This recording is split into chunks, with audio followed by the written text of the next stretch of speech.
Hi guys, मैं हूं निखिल और आप देख रहे हैं बसवी टेक। गाइस, स्वागत है आपका हमारे Q&A सेशन 13 में, जो कि मेरे बर्थडे वाले दिन था, यानी कि 17 जैन। और यहाँ पर Q&A स्टार्ट करने से पहले मैं आपसे कुछ स्पेशल विशेस यहाँ पे शेयर करना चाहूंगा जो मुझे व्यूअर्स ने सेंड की है।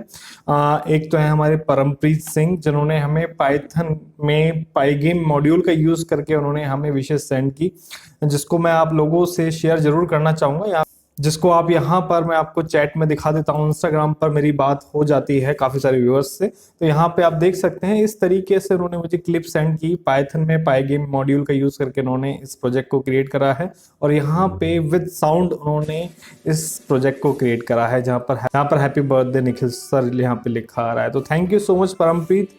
दूसरा एक और मैसेज मैं आपको यहाँ पे शो करना चाहूंगा, जो कि अनिर्बान साहा ने हमें सेंड किया है, जिन्होंने वेब पेज एक क्रिएट किया है जो भी एकदम दिखाने लायक है, जिससे आपको मोटिवेशन मिलेगा कि आप भी क्रिएट कर सकते हैं। ये लिंक इन्होंने मुझे सेंड किया, मैंने डाउनलोड कर लिया, और इस लिंक को आप एक बार देखिए। यहाँ पे इस तरीके से यहाँ पे इन्होंने काफ़ी कुछ इसमें यूज़ किया है, जहाँ पर माउस भी आप देख सकते हैं, एक अलग तरीके का पॉइंटर यहाँ पे आ रहा है। मैं क्लिक करूँगा यहाँ पर तो वहीं पर क्रैकर्स यहाँ पे विस्फोट होंगे, और मल्टीपल क्लिक हम यहाँ पे करेंगे तो ये हमें एक दूसरे पेज पर ले जाएगा। आप देख सकते हैं, अभी आप देख सकते हैं यहाँ पे happy birthday to Nikhil sir पे ग्रीटिंग कार्ड भी है, जिसमें उन्होंने अपनी विशेस यहाँ पे लिखी है। तो thank you so much Anirban, आप दोनों की स्पेशल विशेस के लिए सबसे पहले तो, और जिन्होंने भी मुझे यहाँ पर कम्युनिटी टैब पर जो भी पोस्ट करके जो भी विशेस दी हैं उसके लिए थैंक यू सो मच। ये सब चीज़ें देख के एक बहुत ही अच्छा मोटिवेशन हमें मिलता है कि हम यहाँ पर जो मेहनत करने की कोशिश कर रहे हैं उसका एक सही दिशा में सही रिजल्ट हमें मिल रहा है। तो गाइज चलिए अब बिना देरी किए हुए हम शुरू कर लेते हैं Q&A, और चलते हैं सबसे नीचे, क्योंकि सीरीज वाइज जिससे कि हम कमेंट उठा पाएं। ओके, तो सबसे नीचे दी प्रोग्रामर, यूनिटी की वीडियो 6 मंथ हो गए एंड पाइथन भी खत्म हो गया। या पहला जो हमारे पास यहाँ पे कमेंट आया है वो एक सवाल नहीं, एक शिकायत है, और ये शिकायत एकदम जायज है, क्योंकि एक्चुअल में हम यूनिटी के वीडियोस में लेट हो गए हैं, लेकिन मैंने यूनिटी पे वर्क स्टार्ट कर दिया है। जैसे कि मैं अपने पिछले 1-2 वीडियो में बता चुका हूँ, टाइम लगता है प्रोजेक्ट क्रिएट करने में, तो एक अच्छा प्रोजेक्ट आप लोगों के सामने जल्दी ही आने वाला है यूनिटी पर, हो सकता है 4-5 दिन में आ जाए। The next comment is Manish Kumar Roy. Sir आपको अपनी जॉब से कितनी सैलरी मिलती है? जॉब से मुझे कितनी सैलरी मिलती है, कंपनी की तरफ से मुझे कितना सैलरी पैकेज मुझे ऑफर किया जाता है, उन चीजों को मैं यहाँ पे रिवील तो नहीं कर सकता, क्योंकि हमें अपनी कंपनी में ही यहाँ पे अपना पैकेज रिवील करने की परमिशन नहीं होती है। फिर भी मैं आपको एक आइडिया के तौर पे अपने बारे में फुल इंफॉर्मेशन डेफिनेटली दूंगा। आप मुझसे पर्सनली इंस्टाग्राम पर जॉब से रिलेटेड जो भी बात है आप मुझसे पूछ सकते हैं। Okay, next is Parampreet Singh. Sir मैं जब भी कोई HTML डॉक्यूमेंट खोलता हूं तो किसी भी वेब ब्राउजर तो सिर्फ गूगल साइन इन का पेज दिखाता है। मैंने आपकी ये प्रॉब्लम सॉल्व कर दी है, आपसे इंस्टाग्राम पर बात हो गई थी, तो यहाँ पर आई थिंक कि आपकी प्रॉब्लम सॉल्व हो चुकी है। ठीक है, तो मुझे नहीं लगता कि मुझे पूरा कमेंट पढ़ने की यहाँ पे नीड है। चलते हैं आगे। सक्षम रे, Edge Chromium versus Mozilla Firefox. Number 2 KGF versus Baahubali KGF। Number 3 Mac versus Linux. Number 4 C versus C++. Number 5 Windows 7 versus Windows 8.1 Windows 7. Number 6 Windows 7 versus Windows 10. Lots of love, keep growing. Thank you so much Saksham. Next is Aditya Joshi. Sir अगर मैं कोई coding करूं तो उसका result मुझे तब ही मिलेगा जब मैं उसे रन करूंगा, और रन करने के लिए कोई सॉफ्टवेयर चाहिए, तो उसी तरह से जब कोई ऑपरेटिंग सिस्टम डेवलप करेगा तब उसे टेस्ट रन करने के लिए कुछ चाहिए होगा, मतलब कोई तो प्लेटफॉर्म चाहिए होगा, तभी वो रन होगा। तो मेरा क्वेश्चन ये है कि जब फर्स्ट टाइम कंप्यूटर बनाया गया तब OS के कोडिंग के लिए कोई प्लेटफॉर्म ही नहीं था, तो उसे टेस्ट करने के लिए भी कुछ नहीं था, तो तब ये सब कैसे किया था? आदित्य जोशी, आपका बहुत ही अच्छा सवाल है, और इस सवाल के पीछे बहुत ही इंटरेस्टिंग हिस्ट्री है। ठीक है, इसमें ऑपरेटिंग सिस्टम किस तरीके से इवॉल्व हुआ, अभी तक इवॉल्व हो रहा है, ये सब चीजें हमें जाननी जरूरी है। ठीक है, सबसे पहले तो यहाँ पर अगर हम फर्स्ट कंप्यूटर की बात करें तो वहां पर हमारे पास ऑपरेटिंग सिस्टम एक तरीके से था ही नहीं।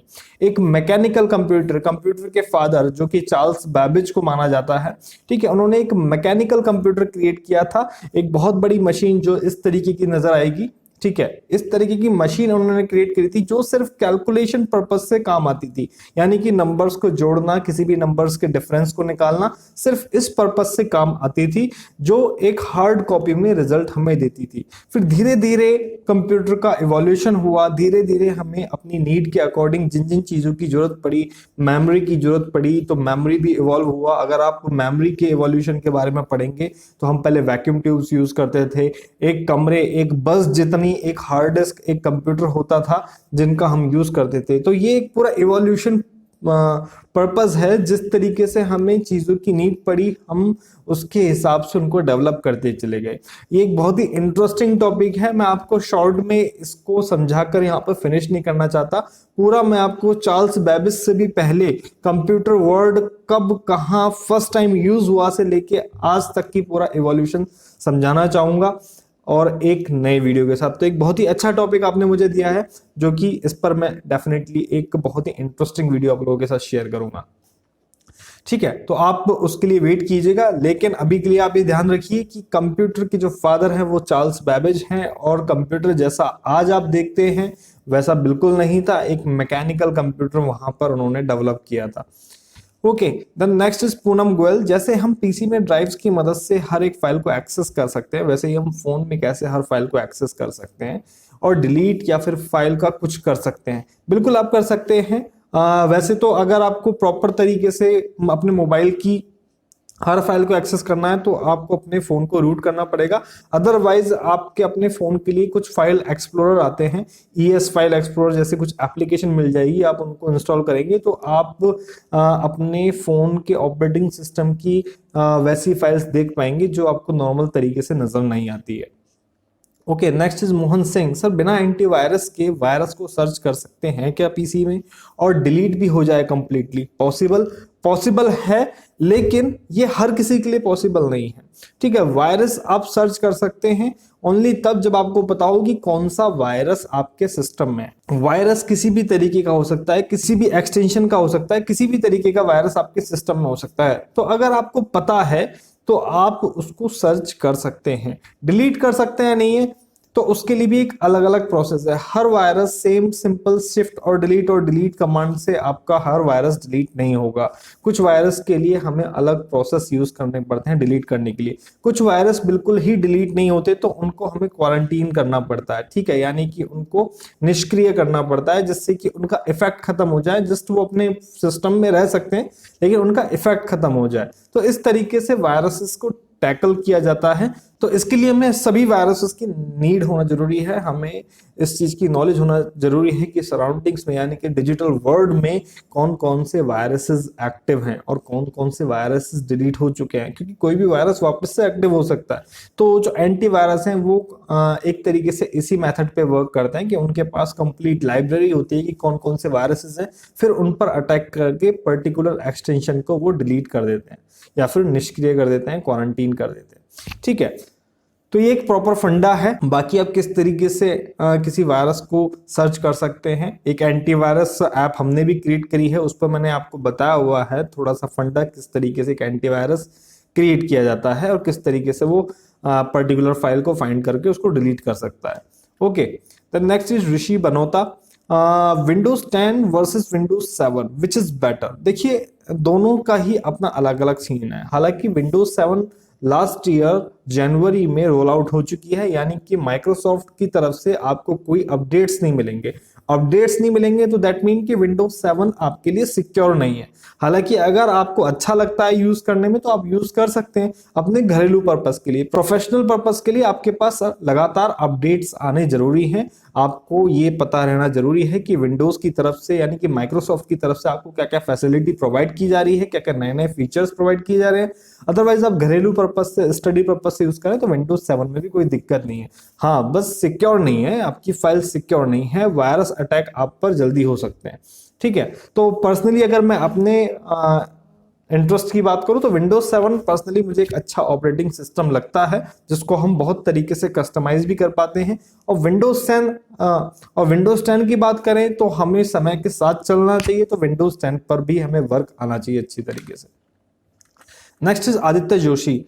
व्हाट्सएप में 2 ऑप्शन होते हैं चैट्स के लिए, first is clear all chats and second is delete all chats. तो इसमें क्या डिफरेंस है? देखिए क्लियर का क्या सीन है कि जस्ट वो आपकी आंखों से चले जाएगा लेकिन डेटाबेस में रहेगा। जो व्हाट्सएप आपके फोन मेमोरी में जो चैट्स हैं, जो डेटा है उनको स्टोर कर रहा है, वो सेम टू सेम वैसे के वैसे ही रहेंगे। जस्ट आपकी आंखों से आपका जो डेटा है वो क्लियर हो जाएगा। और सेकंड डिलीट का मतलब यह है कि उन डेटाबेस को, उन फाइल्स को भी व्हाट्सएप डिलीट कर देगा आपके स्टोरेज से अगर आप डिलीट करते हैं। तो ये एक छोटा सा डिफरेंस है।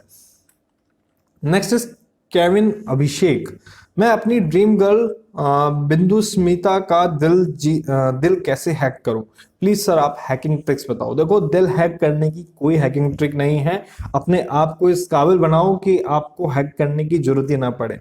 दिल के मामले अलग हैं कंप्यूटर से, तो बिल्कुल दिल के केस को कंप्यूटर के केस के साथ ना जोड़ें। और कंप्यूटर की हैकिंग ट्रिक्स के लिए मैंने आपको बता दिया है। मार्च अप्रैल तक आपके पास कुछ लेसन्स, कुछ आपके पास ट्यूटोरियल्स आ जाएंगे हैकिंग से related. Aditya Joshi again, sir basic video editing के लिए एक फ्री सॉफ्टवेयर बताओ विदाउट वाटरमार्क। यहाँ पर मैंने रिप्लाईज देखे थे और काफी अच्छे रिप्लाईज यहाँ पे मेरे को मिले। आयुष पाटिल ने आपको हिटपॉ का नाम का एक बताया जिसमें 1 ईयर लाइसेंस आपको फ्री मिल रहा है, अच्छा है। बाकी ट्रिजलिंग टेक ने भी आपको दाविंसी अच्छा एक वीडियो एडिटर है। बाकी ओपन शॉट वगैरह कुछ ऐसे वीडियो एडिटर हैं जो कि फ्री और ओपन सोर्स वीडियो एडिटर है जिनका आप यूज कर सकते हैं, ठीक है। The next is Kunj Malav. My question, best free software for 3D design. Best की बात करें और ओपन सोर्स यानी कि फ्री सॉफ्टवेयर की बात करें तो आप यहाँ पर ब्लेंडर का यूज ले सकते हैं। ब्लेंडर बहुत ही अच्छा सॉफ्टवेयर है जिस पर अगर आपने अपना कमांड अगर सही से सेट कर लिया तो आप बहुत अच्छे 3D डिजाइन बहुत आसानी से बना सकते हैं। Next is Poonam Goyal again, C language के बारे में बताएं और how to learn it freely, please suggest me sir. C language के बारे में मैंने आपको जनरल इंट्रोडक्शन दिया हुआ है, कितना और कैसे आप उसको अपने सिस्टम में यूज कर सकते हैं इस पर भी मैंने वीडियो बनाया हुआ है। हाँ अभी कुछ प्रोजेक्ट्स नहीं बनाए हैं तो प्रोजेक्ट्स भी बनाएंगे।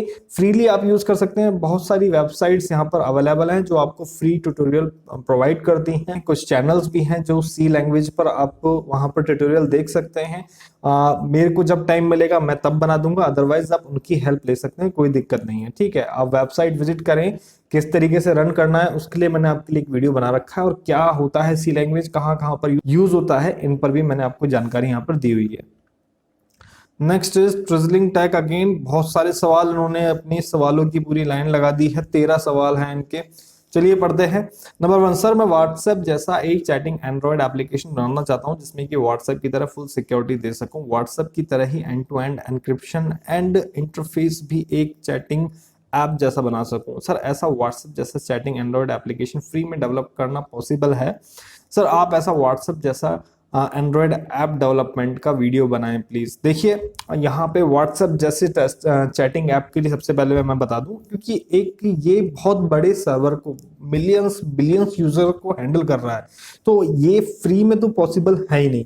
इसके लिए आपको एक अच्छा अमाउंट इन्वेस्ट करना पड़ता है और हो सकता है कि आपको अपने इस तरीके के ऐप के लिए इन्वेस्टर्स की भी जरूरत हो। तो एक अच्छा अमाउंट हमें इसमें लगाना पड़ता है इस तरीके की ऐप को डेवलप करने के लिए। सबसे पहले तो इस तरीके की ऐप अगर हम व्हाट्सएप जैसा दूसरा ऐप उतार देंगे तो कोई मतलब ही नहीं है, ठीक है। लोग क्योंकि जितना लोग व्हाट्सएप पे ट्रस्ट करते हैं हो सकता है कि दूसरे ऐप पे ट्रस्ट ना करें, ठीक है, क्योंकि काफी सारे ऑलरेडी मार्केट में आप देखेंगे हाइक है और भी वी चैट है, इस तरीके के एप्स ऑलरेडी हैं जिनको व्हाट्सएप जितना लोग यूज नहीं करते हैं। तो सबसे पहले तो जरूरी है कि हम क्या फीचर एक ऐसा उस ऐप को दे पाएं जिससे कि लोग उस ऐप से स्विच हो पाएं। तो सबसे पहले हमें तो इस तरीके के एक ब्लूप्रिंट, एक वायर फ्रेम या फिर आप कह सकते हैं एक बिजनेस प्लान हमें यहाँ पे क्रिएट करना पड़ेगा कि भाई हम ऐसा क्या नया दें यूजर्स को जो अभी तक किसी ने नहीं दिया है, ठीक है। क्योंकि मार्केट में बहुत सारी एप्स हैं, टेलीग्राम को ले लीजिए, अभी सिग्नल ऐप है, काफी अच्छी एप्स हैं, काफी अच्छी फीचर्स हैं इनकी, फ्री में हमें मिल रही है और काफी सारे फीचर्स हमें मिल रही हैं। तो हमें इस तरीके के एनवायरनमेंट को क्रिएट करने के लिए सबसे पहले एक सही प्लान की जरूरत है, फिर उस प्लान के अकॉर्डिंग कितना खर्चा उसमें आएगा उसकी जरूरत है। तो ये सिर्फ ऐसा नहीं है कि भाई कि हमारी आंख खुली और हमने व्हाट्सएप ऐप बनाना शुरू कर दिया। इस तरीके के प्रोजेक्ट्स में आपको महीनों और सालों की मेहनत इसके पीछे छुपी होती है, तब जाके हम इस तरीके के प्रोजेक्ट डेवलप कर पाते हैं। रही बात सिर्फ और सिर्फ व्हाट्सएप जैसे इस ऐप के पीछे क्या क्या यूज हुआ है, किस तरीके से बनाई गई है व्हाट्सएप ऐप, इसकी इंफॉर्मेशन डेफिनेटली मैं शेयर कर दूंगा। लेकिन व्हाट्सएप जैसा ही एक अलग से ऐप कैसे क्रिएट किया जाता है, ये एक टफ टास्क है, ये इजी टास्क नहीं है। इसके लिए एक टीम की जरूरत हमें होती है, जो मोर देन वन डेवलपर की भी नीड हमें यहाँ पे हो सकती है, क्योंकि जरूरी नहीं है कि एक इंसान सभी चीजें सही तरीके से कर पाए, हो सकता है कि दूसरा इंसान उस चीज को सॉल्व कर पाए, तो हमें मल्टीपल डेवलपर्स की भी जरूरत होती है। तो यहाँ पर ये फंडा है इस तरह की एप्स को क्रिएट करने का। नेक्स्ट इज सर, आप एंड्रॉयड गेम डेवलपमेंट का ऊपर भी वीडियो बनाएं। एंड्रॉयड गेम डेवलपमेंट पे आएगा। अभी यूनिटी से जो मैं आपको वीडियो बताऊंगा, यूनिटी से सी शार्प लैंग्वेज का यूज करके जो मैं अभी प्रोजेक्ट पे वर्क कर रहा हूँ, वो एक एंड्रॉयड गेम ही हम यहाँ पे क्रिएट करेंगे। ठीक है, जल्दी आप लोगों के साथ शेयर होगा। सर प्लीज पाइथन की सीरीज कंटिन्यू कीजिए, क्योंकि सर मुझे पाइथन प्रोग्रामिंग फुली सीखनी है। पाइथन पर जो नया प्रोजेक्ट में ला रहा हूँ, क्योंकि मैं आपको प्रोजेक्ट की हेल्प से सिखाऊंगा, तो हफ्ते 10 दिन 15 दिन में कोई ना कोई नया प्रोजेक्ट मिलता रहेगा। जिस तरीके से विजुअल स्टूडियो पे मिलता रहता है, तो पाइथन पर भी आपको मिलता रहेगा। ठीक है सर, मैंने मेरे YouTube चैनल पर एक वीडियो बनाई थी, remove KineMaster watermark for free, and मैंने टाइटल डिस्क्रिप्शन टैग्स कहीं पर भी मोड एपीके या फिर हैक्ड एपीके ऐसा वर्ड लिखा नहीं। तो यहाँ तक कि वीडियो पर भी कहीं पर मोड एपीके या फिर हैक्ड एपीके ऐसा वर्ड बोला ही नहीं, एंड कहीं पर भी हैक्ड मोड एपीके ऐसा वर्ड नहीं है। फिर भी कम्युनिटी गाइडलाइन स्ट्राइक आया जाएगा। कम्युनिटी गाइडलाइन स्ट्राइक आजकल इतना नहीं आ रहा है। आजकल क्या होता है, अगर आपके चैनल का मोनेटाइजेशन ऑन है तो उस पर्टिकुलर वीडियो का मोनेटाइजेशन ऑफ हो जाता है। आप देखेंगे कि अगर आपने अपने टाइटल में लिखा है रिमूव काइनमास्टर वाटरमार्क, तो ये भी यूट्यूब के एल्गोरिथम में शामिल है कि भाई अगर किसी ने रिमूव काइनमास्टर का वाटरमार्क, ठीक है, और वो फ्री भी यहाँ पे लिखा है, तो वो डेफिनेटली कुछ ना कुछ झोल है, तो वो उसका मोनेटाइजेशन डिसेबल कर देता है। ठीक है, तो इस तरह की प्रॉब्लम मुझे भी आती है कई वीडियो पे। हालांकि मैं आपको एक जेन्युइन, अभी मैंने आपको रिसेंटली एक वीडियो बनाया था जिसमें माइक्रोसॉफ्ट ऑफिस और वर्ड के लिए मैंने आपको टूल बताया था, तो मेरी अभी तक उस वीडियो पे मोनेटाइजेशन अनेबल नहीं हुई है, क्योंकि जस्ट मैंने आपको उसमें तरीका बताया हुआ है। तो वो यूट्यूब के एल्गोरिथम को लग रहा है कि वो सही नहीं है, तो सही नहीं है भाई। ठीक है, तो हालांकि बहुत ज्यादा चेंजेस कर करा के हम उसमें चेंजेस कर सकते हैं, लेकिन मैं उसको छोड़ रहा हूँ। ठीक है, कोई बात नहीं, मोनेटाइजेशन अनेबल नहीं है, कोई बात नहीं उस वीडियो पर, लेकिन हम कम से कम इन्फॉर्मेशन आप लोगों के साथ शेयर कर सकते हैं। ठीक है, तो कुछ वीडियोस इसलिए होते हैं कि इन्फॉर्मेशन शेयर करने के लिए, आपके पास मोनेटाइजेशन अनेबल हो या ना हो, doesn't matter. Number 5 sir, Android application बिना किसी एमुलेटर के पीसी में रन कर सकते हैं? नहीं कर सकते, क्योंकि दोनों ही अलग अलग प्लेटफॉर्म है, दोनों का एक अलग अलग तरीका है वर्क करने के। तो बिना एमुलेटर के एपीके एप्लीकेशन आप अपने सिस्टम में रन नहीं कर सकते। ठीक है सर, पाइथन में क्विक हील जैसा एंटीवायरस बना सकते हैं जिसमें कि वायरस फाइल रन होती है ऑटोमेटिक रिमूव हो जाए? सर आप इस पर एक वीडियो बनाएं। जैसे कि मैंने अभी आपको रिसेंटली बताया, वायरस का और एंटीवायरस का सीन क्या है। एंटीवायरस एक तरीके से लाइब्रेरी है वायरस की। जिस तरीके से हम लाइब्रेरी में जाते हैं, भाई मुझे कौन सी बुक चाहिए, ये वाली बुक चाहिए, साइंस की ये वाली बुक चाहिए, या फिर मुझे फिजिक्स की प्रदीप मिश्रा चाहिए, भाई ठीक है, वो बुक हम सीधा निकाल देते हैं। ऐसे एंटीवायरस क्या करता है, भाई न्यू फोल्डर डॉट exe का वायरस है, ठीक है, ढूंढो किल करो। ठीक है, इसी तरीके से ऑटो रन डॉट inf का वायरस है, ढूंढो किल करो। तो एक तरीके से लाइब्रेरी होती है। अगर कोई भी वायरस उस पर्टिकुलर एंटीवायरस में फीड नहीं होगा तो उसको सर्च नहीं कर पाएगा। तो एंटीवायरस की लगातार अपडेट्स रहना क्यों जरूरी है? क्योंकि रोजाना नए नए वायरस जनरेट होते हैं। कोई भी नया वायरस नए एक्सटेंशन या फिर नए नाम से आता है, तो एंटीवायरस अगर अपडेट नहीं है तो उसको फाइंड आउट नहीं कर पाएगा। इसलिए अपडेट होना एंटीवायरस बहुत जरूरी है। इसलिए फ्री जो एंटीवायरस होते हैं उनको यूज करने का कोई मतलब नहीं है, वो आपके सिस्टम की मेमोरी को चूसने का काम करते हैं और कुछ नहीं करते। ठीक है, अगर आपको एंटीवायरस यूज ही करना है तो पेड वर्जन लीजिए, साल भर का प्रीमियम भरिए, फिर आप एंटीवायरस यूज कीजिए। अदरवाइज सबसे बढ़िया है कि आप बिना एंटीवायरस के खुश रहिए। ठीक है, तो ये इनका फंडा है। और हालांकि हाँ बिल्कुल, पाइथन से क्विक हील के कोई सा भी एंटीवायरस बनाया जा सकता है, और किसी भी तरीके से, इनफैक्ट सिर्फ कमांड प्रॉम्प्ट से भी एंटीवायरस बनाया जा सकता है। जस्ट लाइब्रेरी, आपके पास एक लाइब्रेरी होनी चाहिए हर एक एंटीवायरस की। ओके सर, आप अपने वीडियो पर जो जूम इन और जूम आउट इफेक्ट यूज करते हैं वो फिल्मोरा से दिया जा सकता है? बिल्कुल, फिल्मोरा से दिया जा सकता है। फिल्मोरा में क्रॉप में आपको ऑप्शन मिल जाता है इसका जूम इन और जूम आउट का, तो आप वहां से कर सकते हैं। नंबर 8 सर, वर्चुअल बॉक्स पर मैक ओएस कैसे रन करें, वो मैं आपको करके बताऊंगा। नंबर 9 सर, एंड्रॉयड में कुछ एप्स जो रूट परमिशन लेती हैं सर रूट परमिशन क्या यूज में आती है? Sir Android phone pre rooted क्यों नहीं आते? प्री रूटेड एंड्रॉयड फोन इसलिए नहीं आते क्योंकि भाई यूजर्स के और डेवलपर्स के बीच का एक बैरियर है, ठीक है। अगर वो बैरियर जब हम ब्रेक कर देते हैं तो फोन रूट हो जाता है, कोई भी किसी भी फाइल में चेंज कर सकता है और कोई भी टास्क परफॉर्म कर सकता है। तो इसलिए एंड्रॉयड ओएस में एक बैरियर रखा जाता है, ठीक है, जिसकी मदद से यूजर्स, एक नॉर्मल यूजर की तरह ही फोन को यूज कर पाए, ठीक है। अगर सभी फाइल सभी के लिए एक्सेसिबल होगी तो फोन 2 दिन में खराब हो जाएगा। तो उस बैरियर को ब्रेक ना किया जाए इसलिए फोन को रूट रखा जाता है और यही मेन कंसेप्ट है इस चीज का। नेक्स्ट सर, मैंने ऐप डाउनलोडिंग ब्लॉग के लिए बेस्ट थीम गूगल पर सर्च किया बट ज्यादातर थीम पेड है या कोई अच्छा थीम मिल नहीं रहा, ठीक है। तो ये तो दिक्कत रहती है, आपको थीम ढूंढने के लिए थोड़ा तो समय देना पड़ता है क्योंकि फ्री अवेलेबल आपको इजीली नहीं मिलती है। और अभी कोई पर्टिकुलर वेबसाइट मेरे भी माइंड में नहीं आ रही कि मैं आपको बता दूं कि आप वहां से सर्च कर लें, क्योंकि ब्लॉगर के लिए आपको थीम चाहिए। तो ब्लॉगर के लिए थीम में आपको हो सकता है कि मैं आपको जल्दी ही कुछ ऐसी वेबसाइट बताऊं जहां पर से आप डाउनलोड कर सकते हैं। तो थोड़ा सा आपको वेट करना पड़ेगा इसका। सर गिटहब क्या है और ये वेबसाइट किस काम के लिए आती है? गिटहब एक वेबसाइट भी आप कह सकते हैं, एक सॉफ्टवेयर भी है और ये एक तरीके का ऑनलाइन होस्टिंग प्रोग्राम है for developers, for software developers. यहाँ पर एक कम्युनिटी है जहाँ पर जो जो लोग सॉफ्टवेयर डेवलप करते हैं वो ऑनलाइन उसका सोर्स कोड शेयर करते हैं और एक से ज्यादा डेवलपर किसी एक पर्टिकुलर सॉफ्टवेयर पे वर्क कर सकते हैं। तो ये डेवलपर्स के लिए मेनली एक कम्युनिटी है, सॉफ्टवेयर डेवलपर्स के लिए, जहां पर सॉफ्टवेयर्स वगैरह अपलोड करके उनके सोर्स कोड में ऑनलाइन चेंजेस किए जाते हैं और उनको यूजर्स के लिए ओपन सोर्स तरीके से अवेलेबल किया जाता है। गिटहब का कैसे यूज करते हैं, डेवलपर्स के लिए कितना इंपॉर्टेंट है, किस तरीके से हम इसको इंस्टॉल करके अपने सिस्टम में यूज कर सकते हैं, किस तरीके से इस पे सॉफ्टवेयर अपलोड करते हैं, ये सब चीजें मैं आपको बताऊंगा कंप्लीटली डिटेल में। ओके।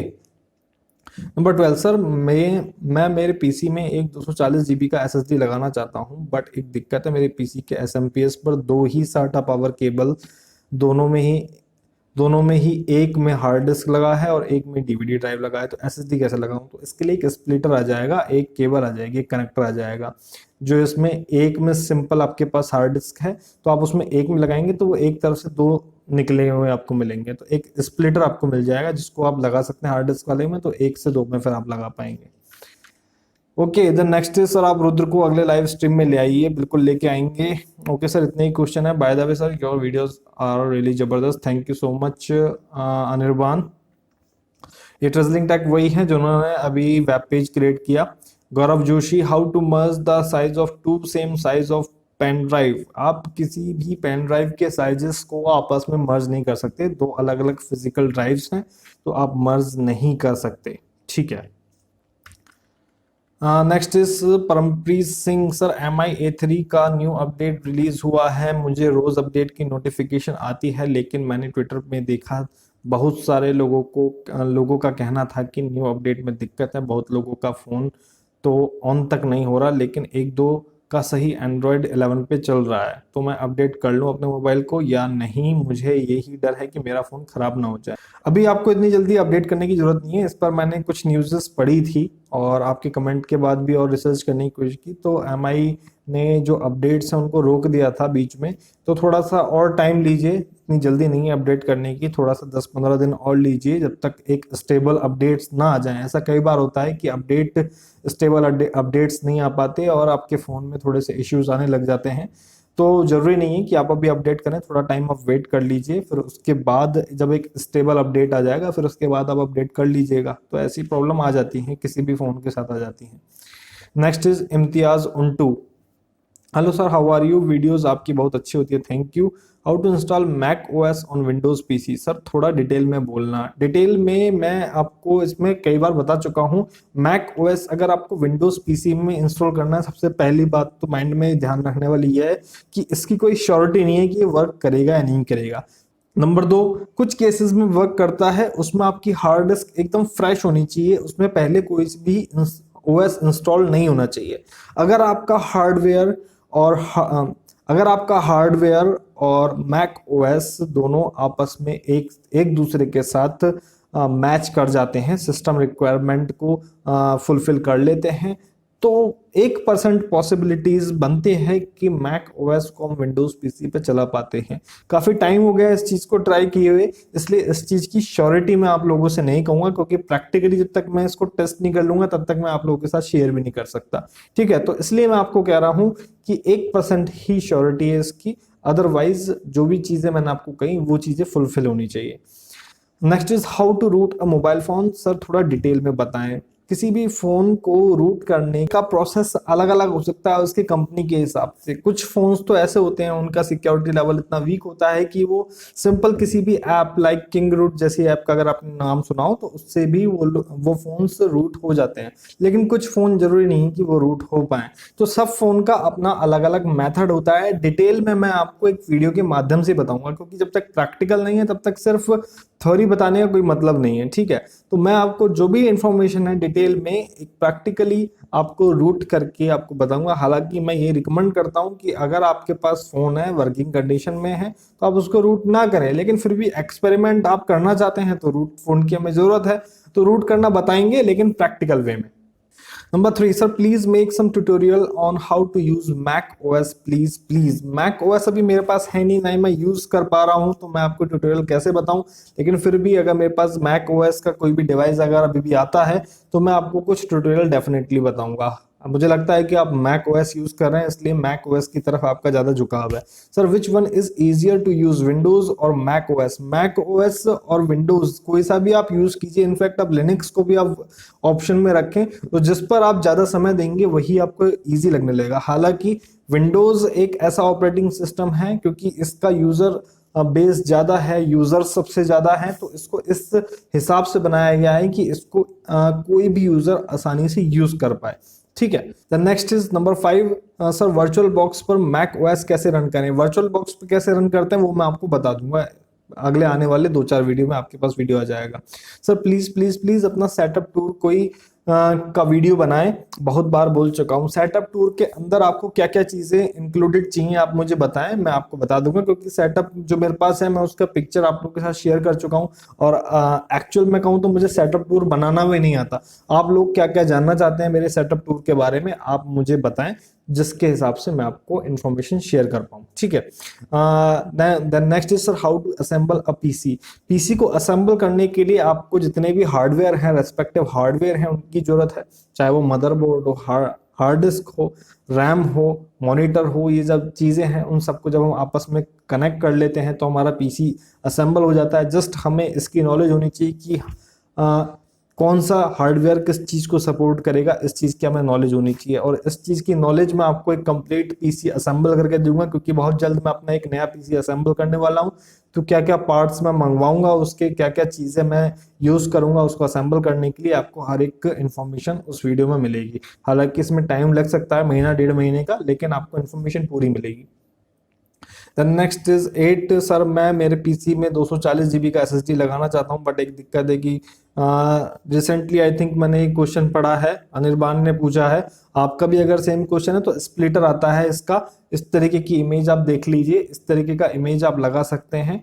अगर साटा की अगर आपकी है तो इस तरीके का आपको साटा स्प्लिटर मिल जाएगा, जिसमें आप 1 से 2 में कन्वर्ट कर सकते हैं, फिर आप कनेक्ट कर सकते हैं।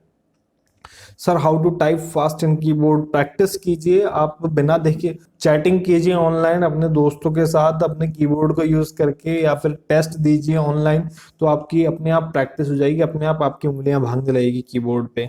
Sir how much do you earn from YouTube, जिस तरीके से मेरे व्यूज आ रहे हैं आप लोग भी जानते हैं, बहुत अच्छा मेरा रिस्पॉन्स नहीं है यूट्यूब पर, बहुत ही अंडररेटेड चैनल, मैं भी अपने चैनल को मानता हूं, लेकिन कोई दिक्कत नहीं है, जितने भी ऑडियंस है मेरे पास वो अच्छी ऑडियंस है और अच्छा कर रहे हैं परफॉर्म, वो सीख भी रहे हैं और वो मुझे बदले में बता भी रहे हैं कि सर हम सीख पा रहे हैं। काफी सारे लोग मेरे पास जुड़े हुए हैं यहाँ पर, काफी सारे कमेंट्स इंस्टाग्राम पर भी मेरे पास आते हैं, तो जिनसे भी मेरा कॉन्वर्सेशन चल रहा है, तो एक अच्छी कम्युनिटी बिल्ड हो रही है। हालांकि जितने व्यूज है मेरे पास उतने व्यूज के हिसाब से 150 से $200 से ज्यादा मेरे पास नहीं आता है। Okay sir please make a video how to install Mac OS on PC. ठीक है, वही चीज है जो आपका पहला सवाल था, वही आखिरी सवाल है, तो उसका जवाब मैं आपको दे चुका हूं। आई होप कि आप समझ पाए होंगे। Next is Gaurav Joshi, what is href? Href एक टैग है, हाइपर रेफरेंस जिसको बोलते हैं, एचटीएमएल में यूज किया जाता है। किसी भी टेक्स्ट को लिंक में कैसे कन्वर्ट किया जाता है उसके लिए एचरेफ यूज लिया जाता है। एचरेफ में हम उस लिंक का एड्रेस हम वहां पर डालते हैं एचरेफ में, और फिर हम उसका यूज लेते हैं। तो just it's a attribute of HTML language. The next is सक्षम रे, best free video editor for 32 bit PC 3 GB RAM. Best free की बात करें तो यहाँ पे काफी सारे हैं। यहाँ पे ओपन शॉट है और काफी शॉर्टकट के नाम से भी यहाँ पर कुछ वीडियो एडिटर्स हैं फ्री की। अगर हम बात करें तो 32 बिट के लिए भी अवेलेबल है, और 3 GB रैम सफिशिएंट है उन सॉफ्टवेयर के लिए, तो कोई दिक्कत नहीं आएगी। फिर भी मैं एक वीडियो यहाँ पर आपके लिए क्रिएट कर दूंगा जहां पर एक फ्री वीडियो एडिटर सॉफ्टवेयर की लिस्ट में यहाँ पे आप लोगों के साथ शेयर कर दूंगा, जिससे कि आपको कोई दिक्कत ना हो। नेक्स्ट इज केशव सर, मैं गूगल डूडल बनाना चाहता हूं और उसके कॉन्टेस्ट में पार्टिसिपेट करना चाहता हूं, कैसे बनाऊं? Please give me information in detail. देखिए, गूगल डूडल को बनाने के लिए आपको एक पर्टिकुलर फॉर्मेट की जरूरत होती है, जो कि आपको doodle.google.com की वेबसाइट पे आपको मिलेगी। ठीक है, एक पर्टिकुलर रेजोल्यूशन में, पर्टिकुलर फॉर्मेट में आपको गूगल डूडल क्रिएट करना पड़ता है। यहाँ पर आपका सबसे ज्यादा जज किया जाता है कि आपका डिजाइनिंग स्किल कैसे है। ठीक है, आपका जितना अच्छा डिजाइन होगा तभी आपका डिजाइन यहाँ पर सिलेक्ट किया जाता है। किस तरीके से डूडल क्रिएट किए जाते हैं वो मैं आपको एक ट्यूटोरियल के माध्यम से डेफिनेटली बताऊंगा। सक्षम रे, again which antivirus you use? Best free antivirus. ठीक है, एंटीवायरस मैं पर्सनली यूज नहीं करता हूं। विंडोज 10 का विंडोज डिफेंडर है, सफिशिएंट है मेरे लिए। बेस्ट फ्री एंटीवायरस, तो बेस्ट फ्री एंटीवायरस, कोई भी एंटीवायरस बेस्ट नहीं है जब तक वो फ्री है। ये मेरा मानना है, क्योंकि अगर एंटीवायरस में अपडेट नहीं है तो वो एंटीवायरस जस्ट एक वायरस है आपके सिस्टम में, जो कि आपके सिस्टम को स्लो बनाएगा। ठीक है, हालांकि यहाँ पर बेस्ट रहेगा कि आपको अगर अपना सिस्टम स्कैन करना है तो आप जब भी आपको स्कैन करना है तो आप लेटेस्ट वर्जन हो एंटीवायरस का, आप उसका ट्रायल वर्जन ही डाउनलोड करके इंस्टॉल कर लें और स्कैन कर लें। कम से कम वो अपडेटेड तो रहेगा। ठीक है, कम से कम आपको ये पता लग सकता है उस अपडेटेड वर्जन से कि आपके सिस्टम में वायरस है या नहीं है, तो आप वो काम कर सकते हैं। फ्री के चक्कर में मत पड़िए एंटीवायरस के केस में। ठीक है, वो जस्ट एक धोखा होता है कि हमने कोई पहरेदार भी खड़ा कर रखा, वो किसी मतलब का नहीं है। Okay, next is master Arshad, where do files go after they get deleted? Depend करता है कि आपने किस तरीके से डिलीट किया है। आपने नॉर्मल डिलीट किया है तो बात अलग है, अगर आपने परमानेंटली डिलीट कर दिया है तो वो डिलीट हो ही जाती हैं। ठीक है, तो जो भी डेटा है हमारा, वो डेटा सेक्टर्स पे सेव होता है जाके। जब हम उसको नॉर्मली डिलीट करते हैं, यानी कि जब हमारा डेटा डिलीट होके रिसाइकिल बिन में चले जाता है, तब क्या होता है, जब हमने किसी डेटा को डिलीट किया तो वो अपनी जगह से जस्ट एक डेटा सेक्टर को फ्री स्पेस कर देता है। और रिसाइकल बिन का काम क्या है? उस डेटा को होल्ड कर लेना, क्योंकि अभी उसको परमानेंटली डिलीट नहीं किया गया है। तो जो वो डेटा है वो अपने सेक्टर्स से रिमूव हो जाता है और रिसाइकल बिन उसको होल्ड कर लेता है। तो रिसाइकल बिन में तब तक रहता है जब तक हम चाहते हैं। ठीक है, और रिसाइकल बिन की भी अपनी एक स्टोरेज वैल्यू होती है। जब वो स्टोरेज वैल्यू सपोज फुल हो जाती है तो उसके बाद पुराना डेटा ओवरराइट होने लगता है नए डेटा से। तो इस चीजों के बारे में हमें ध्यान रखना चाहिए। तो रिसाइकिल बिन किस तरीके से वर्क करता है उसके ऊपर एक लंबा प्रोसेस है, एक अलग वीडियो मैं आप लोगों के लिए बनाऊंगा। तब तक के लिए आपको ये ध्यान रखने की जरूरत है कि रिसाइकिल बिन उसको होल्ड कर लेता है। Next is Nidhi Kumari, sir आपके पीसी का रैम कितना है और डिस्क स्पेस कितना है सर, दिखाएं। चलिए, कोई दिक्कत नहीं है, दिखा देते हैं आपको। ठीक है, रैम है हमारे पास 16 GB। ठीक है, प्रोसेसर हम ये यूज कर रहे हैं, आप देख सकते हैं i3-9100F। ठीक है, 3.60 gigahertz 64 bit operating system use कर रहे हैं। ठीक है, और रही बात हार्ड डिस्क की, तो एक टीबी के हार्ड डिस्क हम यूज कर रहे हैं जिसके 2 पार्टीशन ये हैं, और ये 128 GB की SSD हम यहाँ पे यूज कर रहे हैं। तो सिंपल सा सस्ता सा सिस्टम हम यहाँ पे यूज कर रहे हैं, जिसमें हमें किसी तरह की कोई दिक्कत नहीं आ रही यूज करने में। ओके, नेक्स्ट इज इंसानी, सर प्लीज, सर मेरा कंप्यूटर 2.3 गीगाहर्ट्ज का है, उसमें GTA 5 चल सकता है क्या? नहीं। सिंपल आप गूगल पे चेक कर लीजिए ना, इसमें दिक्कत की क्या बात है। GTA 5 सिस्टम रिक्वायरमेंट ये आपको बता देगा। भाई सिस्टम रिक्वायरमेंट हमें चाहिए यहाँ पे 3.2 गीगाहर्ट्ज होना चाहिए, यानी कि क्वाड कोर सीपीयू हमारे पास होना चाहिए कम से कम। तो यहाँ पर आपने क्या लिखा है, यहाँ पे आपने लिखा है 2.3 गीगाहर्ट्ज। तो यहाँ पर इस प्रोसेसर में तो नहीं चल पाएगा, और चलाने की कोशिश भी मत कीजिएगा, क्योंकि कई बार कोशिश करता है कोई गेम तो प्रोसेसर को ही ले डूबता है, यानी कि प्रोसेसर पर बहुत ज़्यादा लोड पड़ता है तो बस्ट हो जाता है। तो मिनिमम सिस्टम रिक्वायरमेंट को आप कंसीडर जरूर करा करें, ठीक है। Next is step by step computer gigahertz के बारे में बताओ। सर वीडियो बना रखा है गीगाहर्ट्ज के बारे में, कंप्यूटर प्रोसेसर के बारे में, डेफिनेटली आप उसको देखें, आपको आई होप कि आपको अच्छी इन्फॉर्मेशन मिलेगी। Next is JD which computer you have. Just अभी आपको दिखाया कंप्यूटर मैंने असेंबल कराया हुआ है, सस्ता सा प्यारा सा स्वीट सा मैंने कंप्यूटर असेंबल करवाया हुआ है, जो मुझे कोई दिक्कत देता नहीं है फिलहाल, और ना दे तो ही अच्छा है। Which programming language is best to learn. Programming language हर कोई अपने आप में एक अहमियत रखती है, ठीक है। अब डिपेंड करता है कि आप किस फील्ड में आप जाना चाहते हैं, उस हिसाब से आप प्रोग्रामिंग लैंग्वेज चूज करें। हालांकि आप अगर हम करंट इंडस्ट्रीज की बात करें तो आप पाइथन पे वर्क कर सकते हैं, पाइथन से शुरुआत कर सकते हैं, क्योंकि अच्छी खासी डिमांड में है लैंग्वेज, या फिर ठीक है इसके बाद हमें काफ़ी सारे ऑप्शंस मिल जाते हैं लैंग्वेज सीखने के लिए। My name is Hitansh, thank you Hitansh. Next is Parampreet Singh. Sir जैसे आपने कोई वेबसाइट बनाई किसी स्कूल के लिए, उस वेबसाइट में स्टूडेंट्स यूज़र के लिए वेब पेज होती है जिसमें यूजर्स ऑपरेट करता है, और लाइक स्कूल आईडी से लॉगिन करता है, सिलेबस देखना है एक्सेट्रा, और उसके अलावा स्कूल साइट से किसी को उसमें कुछ अपडेट करना हो तो वो कैसे अपडेट करेगा? उसके लिए उसे प्रोग्रामिंग करनी पड़ेगी, या फिर स्कूल ओनर के लिए अलग से कुछ वेब पेज डिज़ाइन होगा? अलग अलग से वेब पेज डिज़ाइन होगा तो वो काम कैसे करता है, तो प्लीज़ डिटेल में बताना सर। इसके लिए परमप्रीत क्या होता है, जब हम कोई वेबसाइट क्रिएट करते हैं सबसे पहले तो अलग अलग मेथड होते हैं वेबसाइट क्रिएट करने के लिए।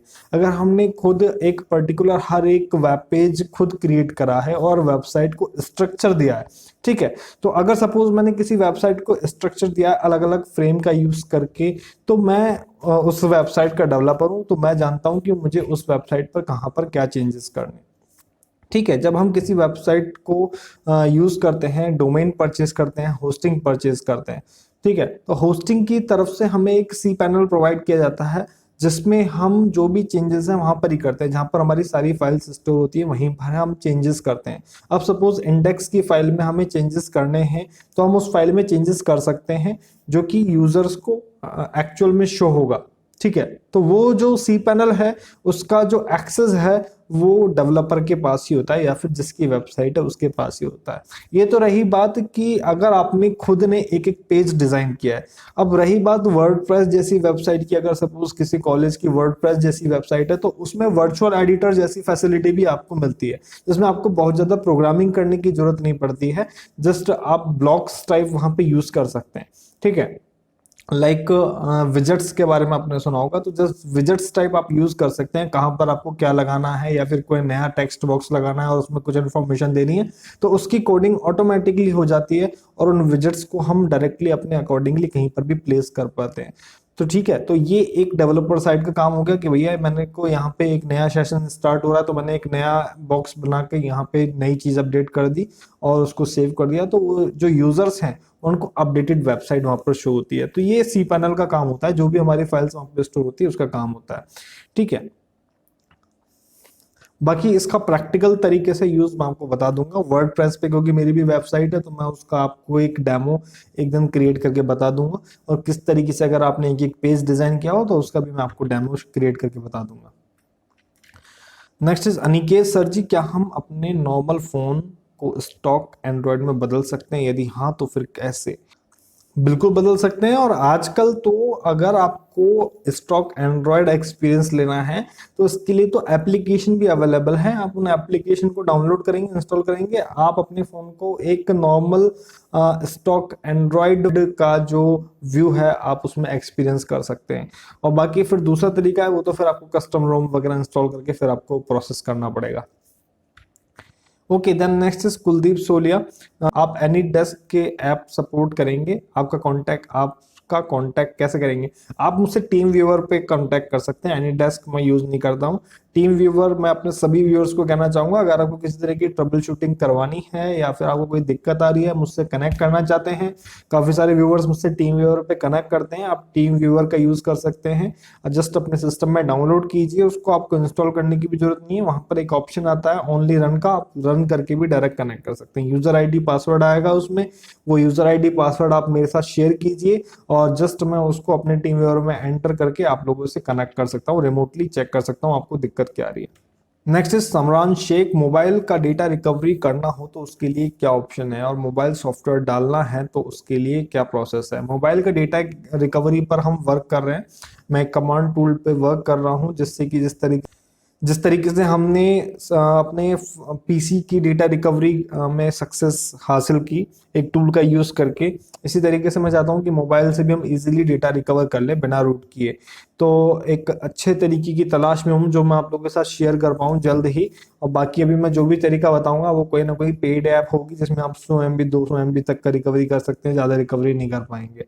तो बेटर रहेगा कि मैं आपको एक ऐसा तरीका बताना चाहता हूँ जो फ्री भी हो और ज्यादा से ज्यादा आप डेटा रिकवर कर पाए। ठीक है, पीसी से कैसे रिकवर करना है तो उसके लिए आप ये वीडियो देख सकते हैं, डिस्क्रिप्शन में भी लिंक मिल जाएगा। अगर आपको मोबाइल सॉफ्टवेयर डालना है मोबाइल में तो उसके लिए भी अलग अलग प्रोसेस हैं, अलग अलग कस्टम रोम अलग अलग फोन के हिसाब से अवेलेबल रहती है। कस्टम रोम आपको इंस्टॉल करना पड़ता है, उसका प्रोसेस Q&A में बताना पॉसिबल नहीं है, उसके लिए हम आपको वीडियो बताएंगे, एक नए फोन पर नया एक्सपेरिमेंट आपको बताएंगे। Aditya Joshi, big fan from Aurangabad Maharashtra, thank you Aditya. Next is आरवी सन, भैया क्या बिना वॉइस रिकॉर्ड करे हम पूरा ट्यूटोरियल यूट्यूब पर वीडियो अपलोड करें बैकग्राउंड म्यूजिक के साथ तो क्या हमारा चैनल मोनेटाइज हो जाएगा।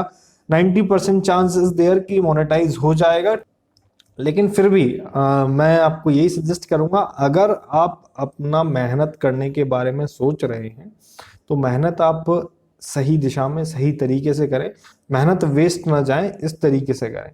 ठीक है, तो अगर आप अपना वॉइस यूज कर भी लेंगे, इनफैक्ट आप फेस भी यूज कर लेंगे, तो मुझे नहीं लगता किसी तरह की कोई दिक्कत आएगी, आप अगर नॉलेज ही प्रोवाइड करने जा रहे हैं तो। हालांकि बाकी जो आप सवाल है आपका, 90% चांसेस देयर कि आपका चैनल मोनेटाइज हो जाएगा। Next is Parampreet again, sir ये व्हाट्सएप का एनक्रिप्शन कैसे काम करता है, मींस कौन से कोड यूज करा जाता है मैसेज एनक्रिप्ट करने के लिए। सवाल आपका अच्छा है और इसके पीछे क्या प्रोसेस यूज होता है वो मैं आपको बताता हूँ। ठीक है, यहाँ पर इस चार्ट को देखिए, यहाँ पर ये एक ओरिजिनल डेटा है जो एक सेंडर, यानी कि सपोज आपने मुझे मैसेज करा, ठीक है, ये ओरिजिनल डेटा है, ये आप मुझे मैसेज सेंड कर रहे हैं, तो यहाँ पर ये डेटा सबसे पहले एल्गोरिदम की हेल्प से एनक्रिप्ट किया जा सकता है, एनक्रिप्ट कर दिया जाता है।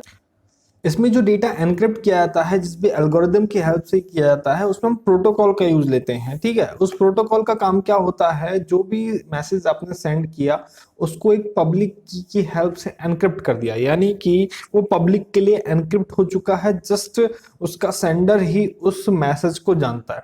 ठीक है, और ये रहा आपका स्क्रैम्बल्ड डेटा, यानी कि आपका एनक्रिप्टेड डेटा, यानी कि जब तक सपोज यहाँ पर जो रिसीवर है जब तक उसको चेक नहीं करता, देखता नहीं है, यानी कि प्राइवेट की का यूज नहीं करता, तब तक वो डेटा आपका स्क्रैम्बल्ड रहता है, यानी कि एनक्रिप्टेड रहता है, उसको कोई देख नहीं सकता। अब जैसे ही सपोज जो रिसीवर है उस डेटा को देखेगा तो वो अपनी प्राइवेट की हेल्प से, जो कि आपके लिए इनविजिबल होती है, जस्ट आपका जो ऐप है वो इस मेथड पे वर्क कर रहा होता है, वो प्राइवेट की यूज होगी और मैसेज आपका डिक्रिप्ट होना स्टार्ट होगा और फिर आप उस ओरिजिनल मैसेज को पढ़ पाते हैं। तो ये एक छोटा सा प्रोसेस है, इसमें एल्गोरिदम का यूज होता है, एक एनक्रिप्शन प्रोटोकॉल का यूज होता है जिसमें जिसमें हम एल्गोरिदम का यूज लेते हैं और एल्गोरिदम की मदद से हम यहाँ पे डेटा को एनक्रिप्ट कर पाते हैं। बढ़ते हैं आगे। Next is how to change the icon of internet from globe in Windows 10। मैं आपका सवाल नहीं समझाऊं किस आइकन को चेंज करने की बात आप कर रहे हैं। Next is Keshav, which antivirus is used and which antivirus is best useful and free. मैंने आपको भी बताया मैं तो फिलहाल कोई एंटीवायरस यूज नहीं करता हूं और कोई भी फ्री एंटीवायरस अगर अपडेटेड नहीं है तो वो किसी मतलब का नहीं है। ठीक है, आई होप कि आपने मेरा पहला जवाब सुना हो। नेक्स्ट इज सर, अगर हम पेन ड्राइव में कोई MP3 म्यूजिक को डालते हैं और कोई म्यूजिक को सेकंड में है तो उसको फर्स्ट में कैसे लेके आए। क्या सवाल है आपका, मैं समझ नहीं पाया हूँ। अगर आप पोजीशन चेंज करना चाह रहे हैं फाइल्स की तो आप उनका नाम इंटरचेंज कर सकते हैं। हो सकता है कि जो आपने सेट कर रखा है सॉर्ट करने का, डेटा को सॉर्टिंग करने का जो मेथड अप्लाई कर रखा है वो अल्फाबेटिकली हो। तो अगर आप चाहते हैं कि भाई ए को बी की जगह लाना और बी को ए की जगह लाना है तो आप उनका नेम इंटरचेंज कर दीजिए, तो उनकी जो पोजीशन है वो भी आपस में इंटरचेंज हो जाएगी। आई गेस कि आपका यही मतलब है। अगर कोई और मतलब है तो आप मुझे कमेंट करके बता दीजिएगा। Next is Parampreet Singh sir, mobile app और वेबसाइट के डेटा को दो एक साथ मर्ज कैसे करते हैं? अगर हम अमेजोन में कुछ ऑर्डर करते हैं तो वेबसाइट से तो वही सेम मोबाइल में कैसे दिखता है, मीन्स हमारा अकाउंट कैसे चलता है मोबाइल ऐप और वेबसाइट में। हम उनके डेटा को मर्ज नहीं करते हैं। इनफैक्ट इनके लिए जो सर्वर हम यूज कर रहे होते हैं वो एक कॉमन सर्वर होता है, ठीक है। जो चीजें वेबसाइट पर फैच हो रही हैं वही चीजें हम ऐप पर फैच करवाते हैं। यहाँ पर हम एपीआईज का यूज लेते हैं, वेबसाइट एपीआईज का यूज किया जाता है। यानी कि जैसे सपोज अमेजन का आपका एक पूरी वेबसाइट है, ठीक है, तो उस वेबसाइट पर जैसे सपोज कुछ चीज ऑर्डर की तो उसकी एपीआई को कॉल करवाया जाता है एप्लीकेशन में। एप्लीकेशन एक डेवलप की गई उसमें एपीआई को कॉल करवाया जाता है और वही एपीआई आपको रिफ्लेक्ट करती है कि आपने क्या ऑर्डर किया, ठीक है। इस तरीके से एपीआई की मदद से हम ये टास्क परफॉर्म कर पाते हैं और इनका जो सर्वर है वो सेम ही रहता है जहां से हम डेटा फैच करते हैं। नेक्स्ट इज टेक साइंस और वो सर, जब मैं विजुअल स्टूडियो में कोई सॉफ्टवेयर डेवलप करता हूं तो वो सॉफ्टवेयर अदर पीसी सिस्टम में करेक्टली ऑटो साइज नहीं होता, यानी जैसे उसका फॉर्म मेरे पीसी में दिखा है वैसा ही दूसरे पीसी में नहीं दिखा, उनकी साइज चेंज हो जाती है। इसको कैसे फिक्स करें? इसको फिक्स करने का एक ही तरीका है, जब आप सॉफ्टवेयर डेवलप कर रहे हो ना विजुअल स्टूडियो में, तो जो फॉर्म की प्रॉपर्टी है उसमें आपके पास साइज एक प्रॉपर्टी आती है, बॉर्डर साइज की एक प्रॉपर्टी आती है, उसको 3D फिक्स्ड पर आप सेट कर दें। उससे क्या होगा, जो फॉर्म का जो साइज है वो फिक्स हो जाएगा, यानी कि आप उसको रिसाइज नहीं कर सकते।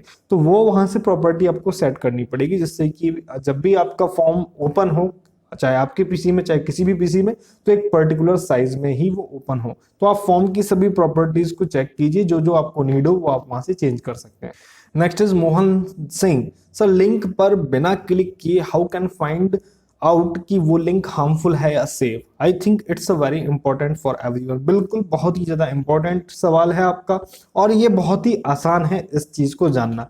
कैसे? जैसे सपोज अभी आपका नाम है, आप वीडियो देख रहे हैं, आपका नाम है और एक ये लिंक है, ठीक है, क्योंकि मैं आपके नाम पे क्लिक करूंगा तो ये मुझे ले जाएगा आपके चैनल पे। तो जैसे ही मैं आपके नाम पे अपना कर्सर ले जा रहा हूं तो यहाँ पे इसको चेक करने के लिए बहुत आसान तरीका है। ये आपका एक नाम है और ब्राउजर क्या है, आपको स्टेटस दिखाता है। जस्ट आप मेरे ब्राउजर के नीचे वाले कोने पर देखिए, इस लिंक को दिखा रहा है, ठीक है। आपके चैनल का लिंक एड्रेस यहाँ पे नजर आ रहा है, ठीक है। दैट मीन कि यहाँ पर मुझे लिंक एड्रेस नजर आ गया। अब कुछ ऐसे लिंक होते हैं, जैसे सपोज मेरे पास कोई मेल आया, मेल में कोई लिंक है, ठीक है, उस पर लिखा हुआ है कि भाई यहाँ पे ये फॉर्म वगैरह सबमिट करो, और सपोज वो एक फिशिंग लिंक है, तो आप उस पे जस्ट माउस ले जाकर ये पता लगा सकते हैं कि भाई ये लिंक मुझे कहाँ ले जाएगा। अगर आपको कुछ उल जलूल लिंक अगर आपको नजर आता है यहाँ पे स्टेटस में, या फिर ऐसा अनऑथेंटिक लिंक आपको नजर आता है, तो आप उसको अवॉइड कर सकते हैं वहीं के वहीं। तो एक बहुत ही अच्छा और इंपॉर्टेंट सवाल है, जिसको जस्ट आपको कुछ करने की जरूरत नहीं है, इस पे क्लिक करने की भी जरूरत नहीं, क्योंकि क्लिक कर दिया अगर आपने गलत लिंक पे तो समझ लीजिए आप खतरे में हैं। तो क्लिक कीजिए मत, किसी भी लिंक पे क्लिक करने से पहले आप ये देखिए, ठीक है। Next is Parampreet Singh again sir, कोई भी मोबाइल ऐप की भी बैकएंड प्रोग्रामिंग होती है, जैसे वेबसाइट की front end backend database programming होती है, वैसे मोबाइल ऐप की भी होती है? अगर हाँ तो किस लैंग्वेज का यूज होता है? बिल्कुल होती है। जहां पर भी हमें डेटा को स्टोर करने की जरूरत हो रही है या फिर सर्वर से स्क्रिप्ट से कनेक्ट करने की जरूरत पड़ रही है, वहां पर आप हमेशा बैकएंड प्रोग्रामिंग का यूज लेंगे। डेटाबेस का भी यूज होता है, एसक्यूएल बेस्ड डेटाबेस का यूज होता है। जो बैकएंड प्रोग्रामिंग है उसमें पाइथन, डिजेंगो, रूबी, पीएचपी, काफी सारे फ्रेमवर्क्स का भी यूज होता है। तो काफी सारी लैंग्वेज हैं जो डेवलपर्स अपने अकॉर्डिंग, उनको जिन लैंग्वेज का यूज हो या फिर जिस फ्रेमवर्क पे वो वर्क कर रहे हो, उस हिसाब से वो अपने बैकएंड में लैंग्वेज का यूज कर लेते हैं। Aditya Joshi again, Google Meet के लिए रेडी हूँ सर। बिल्कुल रेडी रहिए, जल्द ही गूगल मीट पर भी मिलेंगे। आदित्य जोशी अगेन सर, मैंने एक HTML पेज तैयार किया है और उसमें song, video link, CSS etcetera सभी ऐड किया है, बट जब मैं सिर्फ वो HTML पेज कोई अदर डिवाइस में सेंड करता हूं तो उस पेज में बाकी सब तो होता है, but link, photo, song, video नहीं दिखता। तो हम ऐसा कुछ कर सकते हैं कि कोई भी डिवाइस में अगर सिर्फ वेब पेज सेंड करूं तो उसमें वो सब दिख जाए। देखिए अब क्या हुआ, यहाँ पे सपोज आपने अपने सिस्टम में वेब पेज क्रिएट करा और उसमें लिंक सब क्रिएट कर लिए, फोटो के, वीडियो के। तो आपको क्या करना पड़ेगा, आपने अभी जो वेब पेज क्रिएट करा है उसका जो डेटाबेस है वो आपके सिस्टम में, यानी कि जो उसकी डिपेंडेंट फाइल है लाइक वीडियो वगैरह वो आपके सिस्टम में। अगर आप चाहते हैं कि वो दूसरे के सिस्टम में भी चले तो आप एक फोल्डर बनाइए, उसमें वो HTML फाइल क्रिएट कीजिए और उसी में सभी वीडियोस और इमेजेस फाइल रखिए और उस फोल्डर को शेयर कीजिए, जिससे कि जो डिपेंडेंट फाइल है वो भी साथ में मूव हो सकें और फिर कोई उस HTML फाइल को चलाएगा तो वो रन हो जाएगी। दूसरी बात, अगर आप सर्वर के थ्रू ये करना चाहते हैं तो आपको एक होस्टिंग परचेज करनी चाहिए जहां पर आप अपनी जो फाइल्स हैं उनको स्टोर कर सकें ऑनलाइन। फिर आप HTML किसी के साथ शेयर करेंगे तो वहां से लिंक ऑटोमेटिकली फैच होगा और कोई भी उस HTML फाइल को यूज कर सकता है। तो आपको जो डिपेंडेंट फाइल्स हैं वो तो शेयर करनी पड़ेगी, तभी उन लोगों को, तभी वो फाइल्स लोगों को नजर आएगी। Next is Aditya Joshi again, sir Q&A video में रुद्र से मिलाओ। Q&A वीडियो में रुद्र से मिलाना बिल्कुल ठीक नहीं है, वरना वो मोबाइल फेंक देगा मेरा और Q&A यहीं पे स्टॉप हो जाएगा। ठीक है। Keshav, sir which antivirus you used and which antivirus best, useful and free. इसका जवाब मैं दे चुका हूं, आई थिंक मुझे अब जरूरत नहीं है इसका जवाब देने की, आपको जवाब मिल गया होगा। परमप्रीत सिंह, सर BCA एक अंडर ग्रेजुएट कोर्स है, BCA करने के बाद हमें कोई और ग्रेजुएशन वाला कोर्स भी करना पड़ेगा जॉब या नहीं, या फिर MCA से जॉब इजीली लग जाती है, क्या ग्रेजुएशन जरूरी होती है फॉर जॉब? ये आपसे किसने कहा कि BCA एक अंडर ग्रेजुएट कोर्स है? BCA एक प्रोफेशनल ग्रेजुएट कोर्स में आता है, बैचलर ऑफ कंप्यूटर एप्लीकेशन इसको बोलते हैं, और एक कंप्लीटली ग्रेजुएशन कोर्स है ये। ठीक है। और MCA हम माना कि एक 3 ईयर डिग्री कोर्स है MCA। तो ऐसा नहीं है कि BCA करने के बाद आपको ग्रेजुएशन की डिग्री नहीं मिलेगी, BCA करने के बाद आप ग्रेजुएट कहलाएंगे। और रही बात ग्रेजुएशन करना जरूरी होता है फॉर जॉब या नहीं, तो जॉब की श्योरिटी तो देखिए आप कुछ भी कर लीजिए उसके बाद नहीं है, आपको अपने टैलेंट से ही जॉब में आना पड़ेगा। हालांकि अगर आप किसी अच्छे कॉलेज से BCA या फिर MCA जैसे कोर्सेज करते हैं तो आपको जॉब के चांसेस इसलिए आसान हो जाते हैं क्योंकि वो कॉलेज कंपनीज को रिक्रूटमेंट के लिए अपने कॉलेज में बुलाते हैं और आप वहां पर जॉब के लिए अप्लाई कर सकते हैं प्लेसमेंट में। और भी कई तरीके हैं, एम्प्लॉयमेंट ऑफिस में आप अपना रजिस्ट्रेशन करवा सकते हैं एज अ फ्रेशर और आप वहां पर भी जॉब के लिए अप्लाई कर सकते हैं। तो काफी सारी चीजें हैं जिसके लिए आपको जॉब के लिए थोड़ी सी तैयारी पहले से ही मजबूत होना पड़ेगा। और अगर आपके पास टैलेंट है तो मैं आपको बता दूं, गूगल जैसी कंपनी 40% जो एम्प्लॉय हैं उसके ऐसे एम्प्लॉय हैं जिनके पास कोई डिग्री नहीं है, सिर्फ स्किल्स हैं। तो अपने आप को हमेशा मोटिवेटेड रखिए, स्किलफुल रखिए, और आप डिग्री आप कोई सी भी लीजिए। ठीक है। BCA आप कर रहे हैं, बहुत ही अच्छी बात है, अच्छी डिग्री है, मैं एक प्रोफेशनल डिग्री मानता हूँ, काफी अच्छी नॉलेज इसमें आपको सीखने को मिलती है।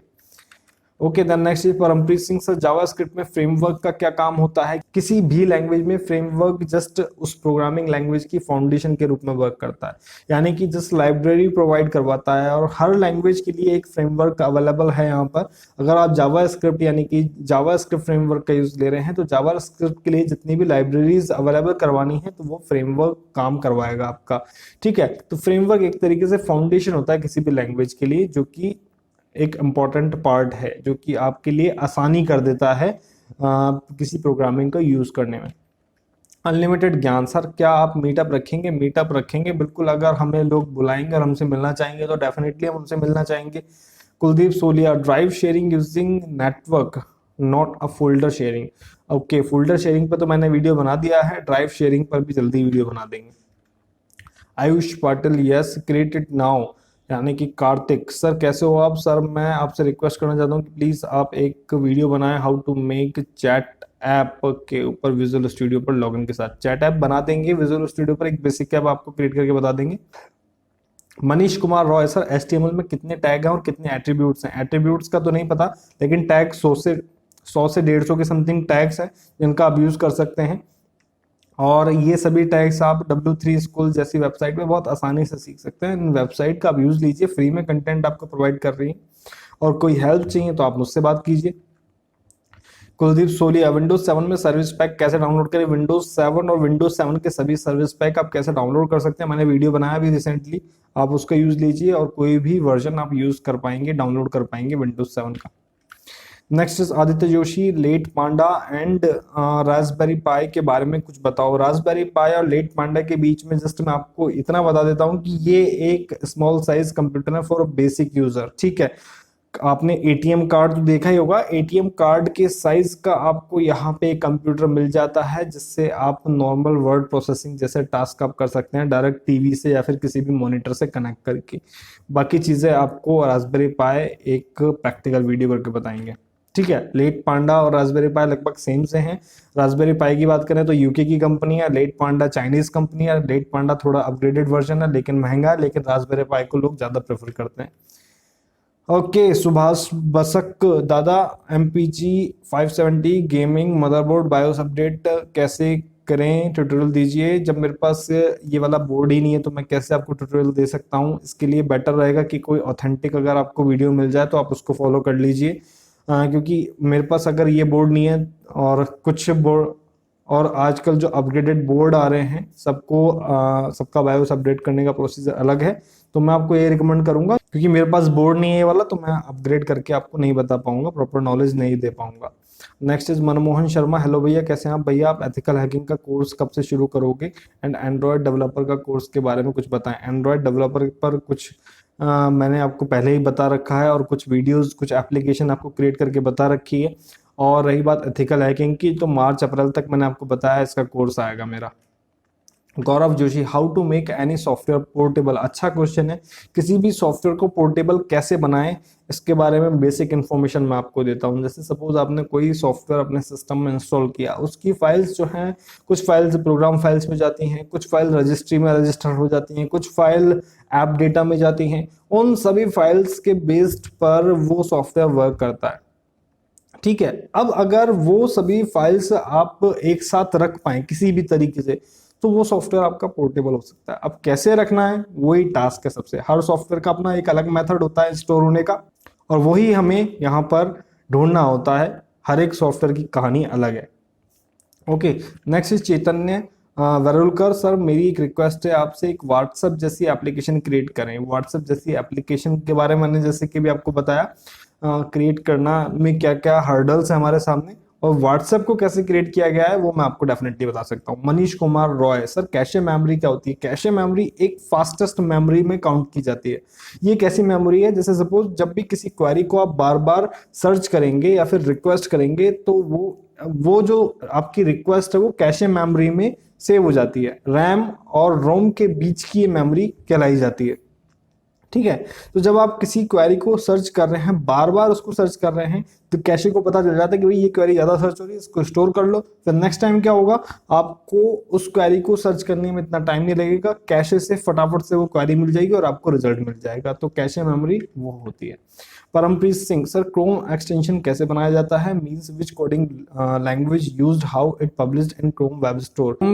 एक्सटेंशन को काफी सारी लैंग्वेजेस से बनाया जा सकता है, जावा स्क्रिप्ट से बनाया जा सकता है, पाइथन से बनाया जा सकता है, और भी लैंग्वेज है, PHP से भी क्रोम एक्सटेंशन बनाए जाते हैं। हम आपको एक एक्सटेंशन क्रिएट करके ही बताएंगे। क्रोम वेब स्टोर पर अपलोड करने के लिए डेफिनेटली आपको क्रोम जो वेब स्टोर है उस पर अकाउंट क्रिएट करना पड़ेगा, फिर आप उस पर जो एक्सटेंशन है, अगर आपके ऑथेंटिक एक्सटेंशन है तो आप उनको अपलोड कर सकते हैं, ठीक है। तो वेब स्टोर पर डेफिनेटली एक डेवलपर अकाउंट की नीड तो हमें पड़ेगी यहाँ पे। सक्षम रे, विच वीडियो एडिटर यूज? मैं यूज करता हूँ यहाँ पे काइनमास्टर, फिल्मोरा और कैमटेशिया। मनीष कुमार रॉय, HTML पर वीडियोस बनाए हैं, डेफिनेटली काफी सारे वीडियोस है, आप उनको भी देखिएगा, और कुछ और वीडियोस हम बना देंगे। कुलदीप सोलिया, temporary files, prefetch, web history, search history etcetera batch file से डिलीट करके बताओ। फाइल शेयर कर देना। मैंने ऑलरेडी कुछ वीडियोस बना चुका हूँ, काफी टाइम हो गया, साल 1.5 साल हो गया, उन वीडियो का फॉलो कर सकते हैं, काफी सारी चीजें उसमें आपको डिलीट करना बताया हुआ है। Next is coding with gamer, hi sir what is your PC specification and laptop specification. PC specification मैंने आपको शो कर दी, लैपटॉप की स्पेसिफिकेशन एक नॉर्मल स्पेसिफिकेशन है, 4GB रैम है, i5 प्रोसेसर है और 1 TB हार्ड डिस्क है। तो लैपटॉप की प्रोसेसन जो स्पेसिफिकेशन है वो नॉर्मल है। मनीष कुमार है, सर मेरे पास एक मेमोरी कार्ड है जो करप्ट हो चुका है, उसको फॉर्मेट करता हूं तो नहीं होता है। अगर वो शो होता है, फॉर्मेट नहीं होता है, तो कमांड प्रॉम्प्ट से डिस्क पार्ट का यूज करके, और फिर भी नहीं होता है तो फिर मुझे बताइएगा, फिर एक बार टेस्ट कर लेंगे। Next is physics word. Sir, I use Windows 10 Home Basic nearly a month before I installed some updates of Windows. After that installation, I lost my battery indicator and audio. ऐसा कई बार हो जाता है कि जब जो अपडेट है वो प्रॉपर तरीके से इंस्टॉल नहीं होती है, तब इस तरीके की दिक्कत आ जाती है। तो आप अपने सिस्टम को वापस से अपडेट वापस से रन करें उसमें, जिससे कि जो फाइल्स प्रॉपर तरीके से इंस्टॉल नहीं हुई हैं वो प्रॉपर तरीके से इंस्टॉल हो जाए। या फिर अगर आप इस प्रॉब्लम से छुटकारा पाना चाहते हैं तो रीस्टोर पॉइंट का यूज करें अपने सिस्टम में, जो मैंने आपको बताया हुआ है। Next is Aditya Joshi sir, programming, developing and coding में क्या डिफरेंस है? तो आपका सवाल एक तरीके से ये होता है कि प्रोग्रामर और डेवलपर में क्या अंतर है, तो एक ज्यादा बेहतर सवाल होता। अगर मैं प्रोग्रामर की बात करूं तो उनका जो टास्क होता है काफी लिमिटेड टास्क होता है, लिमिटेड कैपेसिटी के साथ होता है। उनको बहुत ज्यादा ध्यान नहीं देना पड़ता है कि भाई किस तरीके से प्रोजेक्ट वर्क करेगा, कहाँ पर वर्क करेगा और क्या इसका यूज होगा। इनको जरूरत नहीं है इतना जानने की, जस्ट इनको प्रोग्रामिंग करने की जरूरत है। और रही बात डेवलपर की, तो डेवलपर को काफी सारी चीजें हैंडल करनी पड़ती है। इस प्रोजेक्ट का, इस सॉफ्टवेयर का स्कोप क्या रहेगा, क्या आगे इस प्रोजेक्ट को नीड है, ये सब चीजें डेवलपर को सोचना पड़ता है इसके बारे में। तो ये एक एक्चुअल डिफरेंस है। लैपटॉप में टाइप सी पोर्ट का क्या यूज होता है? टाइप सी आपको इसलिए दिया होता है जिससे कि आप डेटा शेयरिंग कर सकें। काफी सारे लैपटॉप में चार्जिंग कैपेसिटी भी टाइप सी पोर्ट को दी जा रही है। ठीक है, नेक्स्ट इज सुभाष बसक, दादा I am ready for your program. Okay, thank you. Infotainment with Anmol, what is your PC specification? बता दी। Rishi Banota, hello hello. Kuldeep Soliya, AMD versus GeForce versus Nvidia. GeForce तो मेरे ख्याल में एनवीडिया का प्रोडक्ट है, तो वैसे मुझे एनवीडिया ज्यादा प्रेफर करता हूँ। Ayush Patil, your PC specification बता दी। Ayush Patil, make a video Windows 10X emulator. Windows 10X emulator, इस पर मुझे ज़्यादा पता नहीं है, मैं रिसर्च करके फिर आपको बताऊंगा। Master Arshad, hello, thank you for amazing video, please make video on Python और जावास्क्रिप्ट प्रोजेक्ट। जावास्क्रिप्ट पर भी कुछ प्रोजेक्ट्स हैं, पाइथन भी पर भी कुछ प्रोजेक्ट्स हैं। अगर आपने वो कर लिए हैं तो कुछ वीडियोस डेफिनेटली आने वाले हैं। Then next is Manas Saikia, sir Java में नल पॉइंटर एक्सेप्शन क्या होता है? And sir please provide your contact number और क्रिएट अ व्हाट्सएप ग्रुप।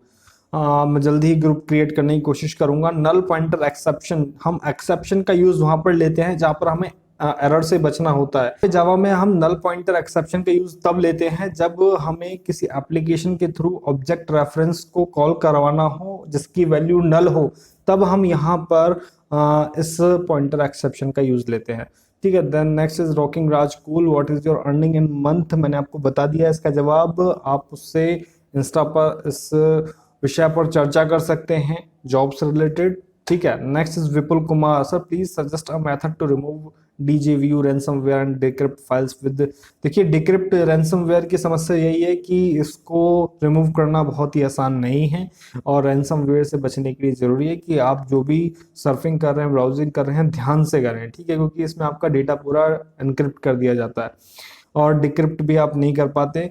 तो आप मालवेयर वाइट से मैं आपको सजेस्ट करूंगा, आप स्कैन कर सकते हैं, हो सकता है आपकी प्रॉब्लम सॉल्व हो जाए। अदरवाइज आप रिस्टोर पॉइंट का यूज करें, नहीं तो उसके बाद एक ही चारा बचता है कि आप अपने सिस्टम की जो सी ड्राइव है जहां पर वायरस आपका अटैक कर चुका है, आप उसको फॉर्मेट करें। Manish Kumar Roy, sir C language पर भी वीडियो बनाए। सी लैंग्वेज पर बिल्कुल वीडियो बनाएंगे, कुछ और वीडियोज आप लोगों के लिए आएंगे।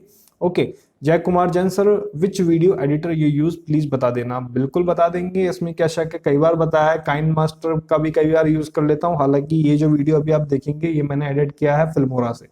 Okay sir, do you know जगत ज्ञान? नहीं, मैं बहुत ज्यादा सर्फिंग नहीं कर पाता हूँ यूट्यूब पर, इसलिए मुझे चैनल्स के नाम नहीं पता है, कुछ एक दो के ही पता है मुझे। Okay, then next is Kuldeep Soliya, direct x run time क्या है? डायरेक्ट एक्स रन टाइम एक तरीके की लाइब्रेरी है, ग्राफिक लाइब्रेरी आप बोल सकते हैं, जिसको अगर आप इंस्टॉल नहीं करेंगे तो जो ग्राफिक्स बेस्ड जो आपके एप्लीकेशन है या फिर गेम्स हैं वो प्रॉपर तरीके से वर्क नहीं करेंगे।